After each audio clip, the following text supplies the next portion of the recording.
All right, welcome to the Carl Jackson Show. We dodged a huge bullet earlier this week when Daniel Penny was found not guilty of negligent homicide.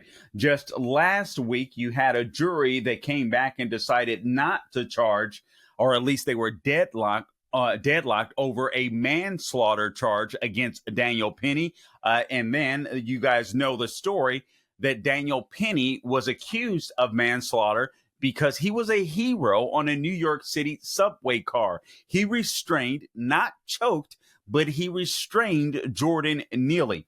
I want to play this video of Daniel Penny celebrating after the verdict of not guilty came down. And then I want to talk to you about what I'm framing the Daniel Penny effect and why it would have been worse than the Ferguson effect. Let's roll video clip number 10, please, Gabe. How you feeling? Yeah, great. Yeah. He's feeling good. He's feeling good. He's feeling good. What's up? We're Come together. How's it going? How's it feel? Feels great. He's finally got the justice he's deserved. Did you think it was going to happen? Sorry? No, we think that this should have happened probably on day one, but the point thing is it happened. So we can't control the timing of it, but we can certainly savor the outcome. And why do you think it was not guilty? That's good. That's that guy. Well, he's not guilty on a few different reasons. Because his actions were justified. He was trying to help people on that train, and he did. And number two, he's not responsible for the death because the death was caused by a lot of other factors that we tried to present with a lot of clarity, such as the K2 abuse and the sickling crisis. And cardiac issues, not to mention the paranoid schizophrenia, which only added to that impact. So I'm just glad that the jury was able to truly evaluate that as a potential cause of death and that Danny was justified in the actions that he took. Man, now this is absolutely astonishing. I got to admit, they came down with the right verdict, but I have to admit that I'm surprised that they did in the state of New York. However, I am so glad that they did, and I'll tell you why.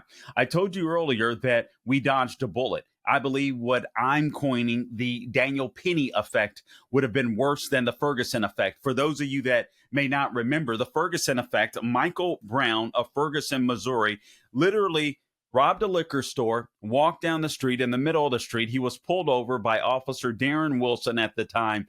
A confrontation ensued between the officer and Michael Brown. Michael Brown literally tried to take the firearm away from the police officer. The police officer ends up shooting Michael Brown dead. You had witnesses on the scene that literally said Michael Brown charged the police officer like he was a football player. And then all of a sudden, that story, those witnesses disappeared from the media. Next thing you know, Michael Brown is being portrayed as a hero. And then you had the officer Darren Wilson being portrayed as the bad guy.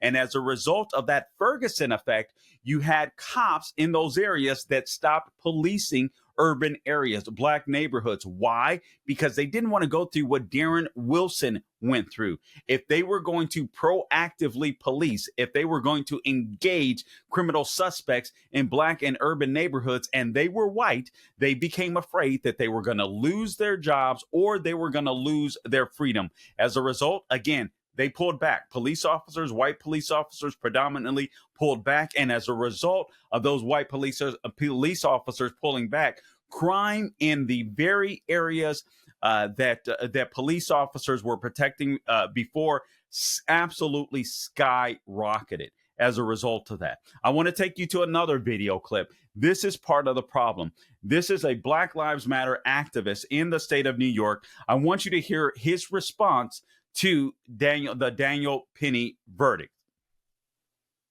Cut 11. Some black vigilantes. That's right.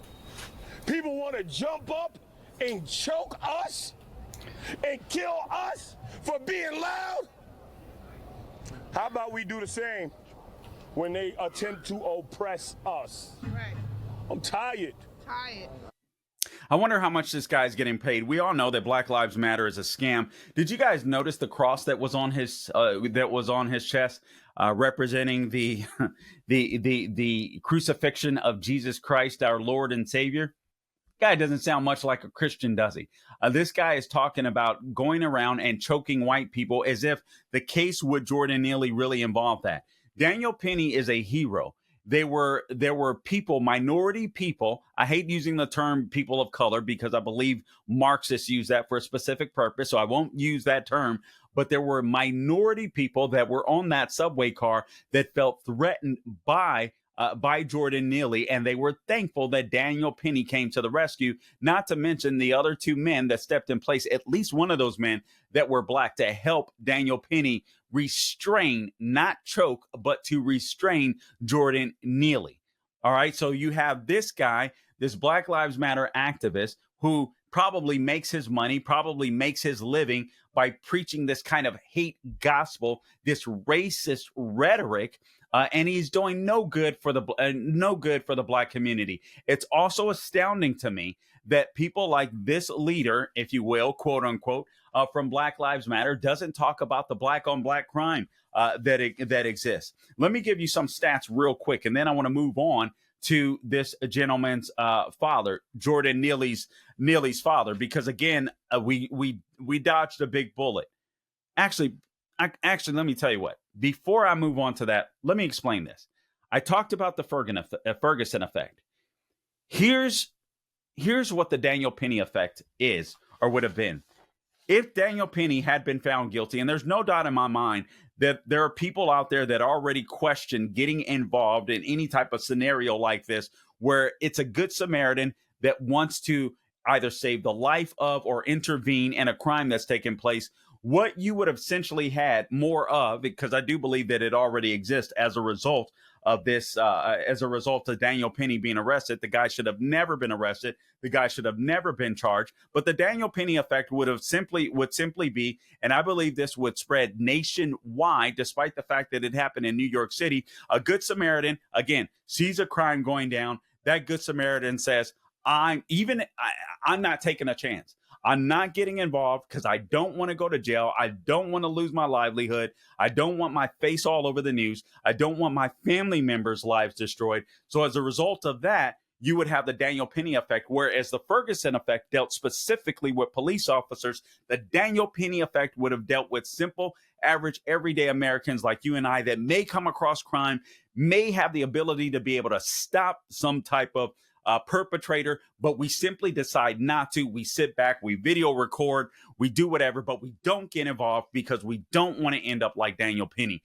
That, in my opinion, is worse than the Ferguson effect. Now, I want to take you to Jordan Neely's father. This is the father of, sadly, Jordan Neely, who passed away. Listen, Jordan Neely, and I've been harsh at times, Jordan Neely suffered from schizophrenia.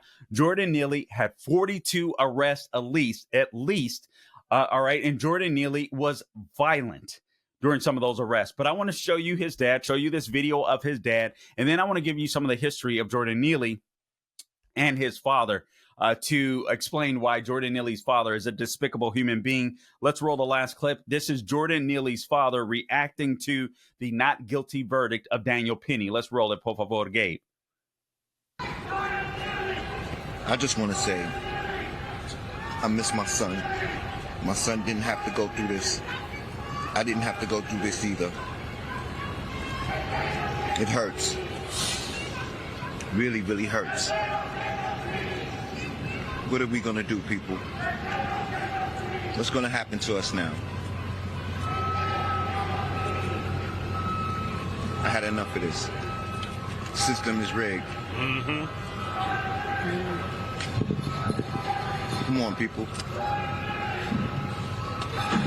Let's do something about this. Let's do something about it. Too often. All right. We have Eric Garner's mother here.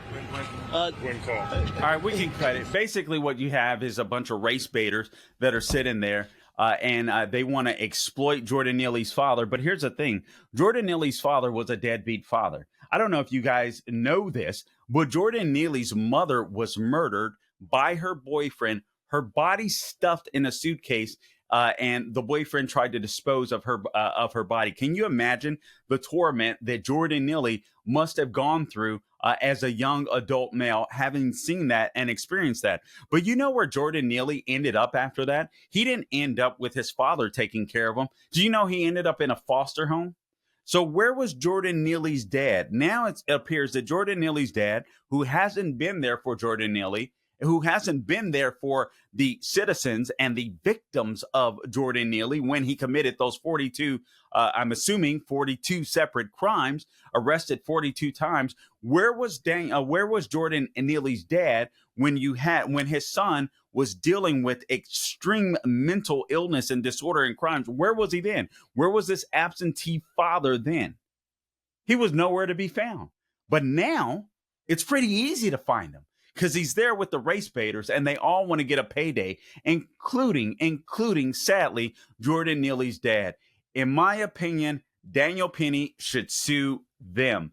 And I'm telling you, America is a safer place now that we don't have to necessarily experience the Daniel Penny effect. This is the Carl Jackson Show. We'll be back with more. Hey, Christmas is coming up, and My Pillow is excited to announce that their Christmas extravaganza is finally here. Get this season's flannel sheets for as low as $59.98. They won't last long, so get them while they last. Their famous My Slippers, these haven't been on sale for over a year, and they're regularly priced at $119.98, but for a limited time only, they're now $59.98. And their 6-piece towel sets are back in stock with extremely limited quantities, only $29.98. With hundreds of My Pillow products, there's something for everyone on your Christmas list, from bathrobes, duvets, quilts, down comforters, and so much more. Go to mypillow.com or call 800-858-0263 and be sure to use promo code Carl to save on all My Pillow products. That's promo code Carl, C-A-R-L. Flannel sheets for as low as $59.98. The 6-piece towel set as low as $29.98. But that's not all. They're extending their 60-day money-back guarantee until March 1st of 2025. Plus, all orders over $75 or more ship for absolutely free. Go to mypillow.com, promo code Carl.